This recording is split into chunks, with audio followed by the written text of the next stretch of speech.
If he answers all 5 questions in 30 seconds, he will get a bonus 6 question that's not related to cybersecurity. All right, Dice, your time will start as soon as I stop asking the first question. Here we go. Do you think cybersecurity is underfunded in most organizations? Yes. Favorite security conference? DEF CON. Most overrated cybersecurity certification? The Network Plus. Do you think the do you think the cybersecurity industry is growing fast enough? No. Most critical security vulnerability today? That's a tough one. I'm going to cheap out. I'm going to say Log4j.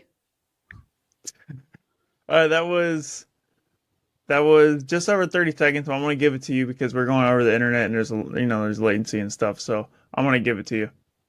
So congratulations, you have completed the challenge, and have earned the right to answer a silly bonus question. The silly bonus question you can provide is as much or as little explanation as you want. And here it is. Is it pronounced GIF or GIF? Oh man, that's a hard one. I, in my opinion, I think it's pronounced GIF. Yeah, I agree with you. That's I'll fight to the I death on that one. 100% agree with you because my argument is, we don't call it a GIF. We don't say, "Hey, let me put some GIF wrap on that GIF." You know, that's all. That's Absolutely. that's my argument there. All right, so I thought your most interesting response. This is a little bit of a hot take. So you said most overrated cybersecurity certification. You said Network Plus, and I want to know why you think that Network Plus is an overrated cybersecurity certification. Technically, it's not even a cybersecurity certification, but it is a common certification people get on their path into cybersecurity.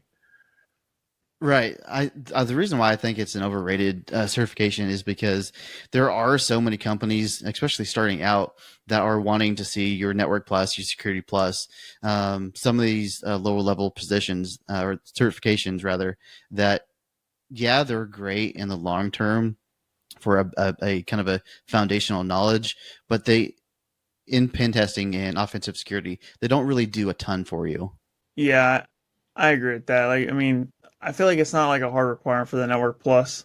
I do think the Network Plus is pretty good for like learning networking basics. Obviously, you can learn them in other ways, but I'm a certification kind of person. I need to have some sort of challenge to like kind of cement the information in my brain. I feel like certifications help me with my imposter syndrome because it's like I can read a book 3 times and like, do I really know this? I don't know unless you actually give me some sort of exam or some sort of test. So that's why I went for the Network Plus just because I did the CCNA and I was like, well, I might as well get the Network Plus because I've already kind of got the knowledge there. But I usually tell people to get the Network Plus before Security Plus. I mean, you can skip if you want to, but I think the fundamentals are good. But like you said, for like his job requirements, uh, there might be a couple jobs that ask for it, but it's not like, like prestige, like super prestigious or anything. Yeah, I agree. I mean, it's just like the CEH. That's another certification that it doesn't really do a ton for you whenever you're actually doing this for a living, and yet they still have it on job listings, and it doesn't really make sense in 2024 with the current landscape, especially with like TCM and some of their certifications that they have. There's a lot better training out there for cybersecurity, especially in infosec, right, for offensive security.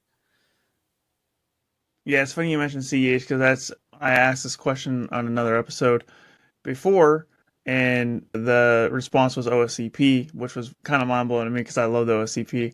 But that's beside the point. When I asked it the first time, I said when I think of that question, most overrated cybersecurity certification is the CEH. Like that would be my response to that question if someone asked me. But it's funny you say that because I actually had someone I went to Air Force Technical School with. They got out of the military and they're trying to. They got out of the military and they got into an IT role and they're trying to break into cybersecurity and was asking me for advice and all this stuff. And was asking me, like, hey, does the CH worth it? I'm like, no, I don't think the CH is worth it. And then he was like, well, some company like declined me because I didn't have a CH. I was like, really? I was like, I did not know that. But the reason why is because it's a DoD 8570 certification. So if you want to work for the government, I would say the CEH is probably worth it if you are in like the government space, but especially the federal government. But other than that, I wouldn't go for it because I think it's kind of overrated and kind of overpriced. Yeah, absolutely. I agree. Am I allowed to ask your questions at all, or kind of chime Oh back? yeah, 'Cause I was going to ask yeah. you what you think on the new OSCP plus, because isn't that DoD certified too? So the OSCP Plus isn't on the DoD 8570 list yet, and someone told me that they're actually changing it from DoD 8570 to something else, it's some other new requirement. So it's not on that list yet, but I think it has a good shot at getting there, and I think that's one of the major reasons why they would decide to roll out the OSCP Plus. So it's really hard to tell what's going to happen with that. I think it's a good move because, for it does open up more doors for OSCP Plus holders. But at the same time, I feel like it's going to hurt people who just have a regular OSCP because when the Security Plus went from good for life to one that you had to renew a lot, or not a lot, but every 3 years. Employers no longer respect the good for life certification. Like they specifically want the Security Plus CE, which is because the CE version is on the DoD 8570 because you have to renew it constantly, which is one of the requirements for the DoD 8570. But because of that, the Security Plus Good for Life is technically good for life, but no one cares about it. So I'm worrying that the OSCP Good for Life falls into that camp. So that's my biggest concern. And my other concern with OSCP Plus is like, I hate paying maintenance fees.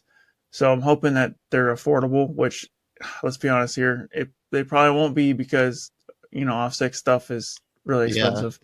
And that's one of the bigger pain points. I mean, if the maintenance fees aren't bad, then that's a good thing because then we can get a certification that helps us get into government positions. If you're interested in government positions, which a lot of people are, and let's be honest, the U.S. federal government is the largest employer in the world, so it does open up a lot of doors for anybody who has it. So there's a lot of good, and there is some potential cons, but we won't know for sure until the dust settles because it might not ever end up on the DoD 8570 cert, and then it was all for nothing. You know what I mean? So right. we'll just Yeah. have to wait and see. Yeah, I haven't done a ton of research on the new certification myself, but I thought I heard somewhere that that's why they were expiring the typical OSCP, and moving to this new model. I mean, not to say that you can't have your standard OSCP, but moving forward to be DoD compliant. I thought I heard that somewhere, but I may be wrong. Yeah, a lot of people are saying that. A lot of people are saying that, and I even said that in my OSCP Plus video. But honestly, it's just speculation at this point. That's what people think. That's why OffSec made the move. And I mean, OffSec did say they wanted to do what is the ISO, one of the ISO standards. I forget the numbers, but they specifically called out that, and that's like a precursor to like being a DoD 8570 certification. So Gotcha. I think that's has a lot to do with it for sure. If you enjoyed this clip from the Hackers Cash podcast, do me a favor, hit the like button and subscribe for more hacking and cybersecurity content. And if you want to watch the full episode, you can get that by clicking here. Or if you want to watch the best video for you according to the YouTube algorithm, you can get that right here. See you in the next video.